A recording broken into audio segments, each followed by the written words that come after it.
مولانا عبدالقهار مومن یو ساده غوندې شعر مې لیکلی ده. وایي کارډونه او مواد ډېر زړونه یې کړل مات، کارډونه او مواد ډېر زړونه یې کړل مات، هر کور کې پیلانجې دي ګوره څوک پې نه شو ښاد. کارډونه او مواد. واه واه ډېر زبردست. دا چاته چې راغلي هغه دې ډېر ښاغلي، د شرم او حیا نه ناستې غلي. وایي د فقیر او د مظلوم څوک نه اوري فریاد. کارډونه او مواد. واه واه ډېر زبردست.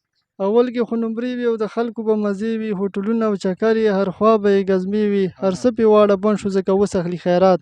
کارډونه او مواد. واه واه کارډونه او مواد. دا غله دې خدای تباه که او یو ځوان دې خدای پیدا که چې لږ یې را اصلاح که. وایي ایله به په دې ملک کې بیا ختم شي فساد. کارډونه او مواد. واه واه واه. وایي عمران ظهیر نجار او کوه دې خپل روزګاره. عمران ظهیر نجار او کوه دې خپل روزګاره. وایي ته غریب سړی دا حق دی د مالداره. وایي کوه د شیر په ژبه هر فاسد سره جهاد. کارډونه او مواد. ډېر زبردست.